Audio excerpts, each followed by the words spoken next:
m'appelle Florian Balger, je suis officier professionnel au grade de capitaine pour la zone de secours Luxembourg et en parallèle chef d'équipe grimpe et responsable de la technique spéciale au sens large. Voilà, je m'appelle Freddy Demaret, je suis adjudant chef poste au poste de Vielsalm et je suis aussi pompier professionnel à Liège. Pascal Mathieu, j'ai 58 ans, je réside à Attu, commune d'Aubange, et je suis expert opérationnel dans la technique spéciale plongeur.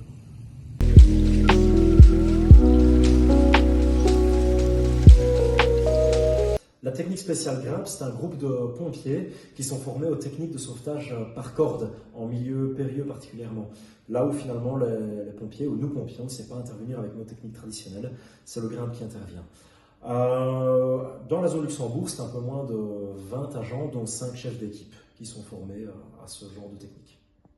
Donc, la technique spéciale CMIC intervient sur tout ce qui est accident routier, accident ferroviaire, dans les usines ou partout où il y aura un peu des déversements de produits chimiques ou accidents avec produits chimiques. Voilà, la technique spéciale plongeur nous permet de pouvoir répondre à des missions spécifiques, notamment du sauvetage de personnes, des recherches éventuelles et des travaux techniques. La zone comprend 14 agents formés opérationnellement, plus du matériel spécifique, notamment, comme vous voyez derrière moi, la barque grande capacité, plus plusieurs autres barques et des rescue sleds, du matériel spécifique que l'on a développé pour pouvoir intervenir dans des conditions vraiment dégradées, parce que nous devons répondre à des épisodes météorologiques très dévastateurs, notamment comme en juillet 2021.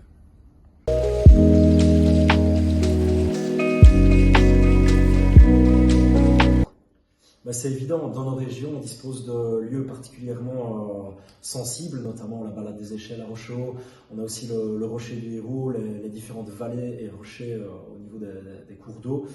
Donc évidemment, c'est nécessaire d'avoir une équipe de sauvetage par corde, là où le pompier ne sait plus intervenir de manière traditionnelle.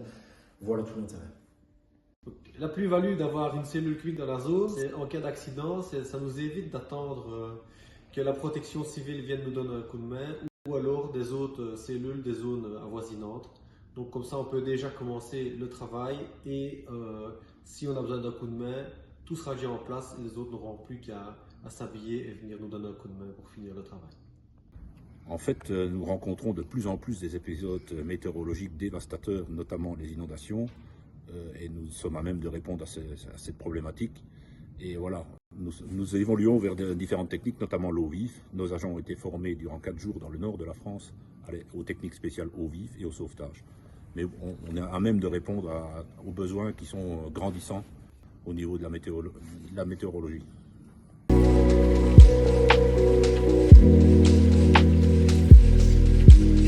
Au niveau du grimpe, les interventions peuvent être très variées et diversifiées finalement, comme on l'a dit précédemment, de par nos régions.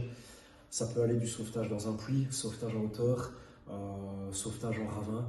Une qui m'a particulièrement marqué, c'est le sauvetage d'une personne qui a chuté après une randonnée qu'on a dû faire passer au-dessus d'un cours d'eau par tyrolienne au niveau du village d'Oufalise.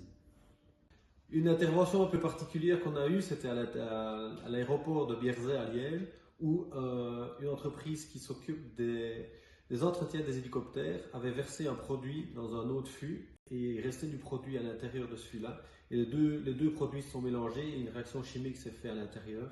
Et le fût a commencé à gonfler, gonfler, gonfler. Et alors on nous a appelés pour aller le chercher et en faisant attention que le fût n'explose pas à tout moment. Donc c'était un petit peu chaud pour nous. Et voilà, au final, l'intervention s'est bien passée. On n'a pas eu de blessés, voilà.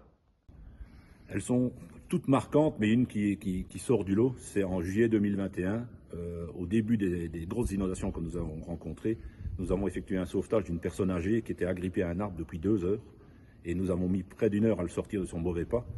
Et voilà, ça a été très marquant, très épuisant, mais satisfaisant parce que la personne a été sauvée et elle est bien vivante.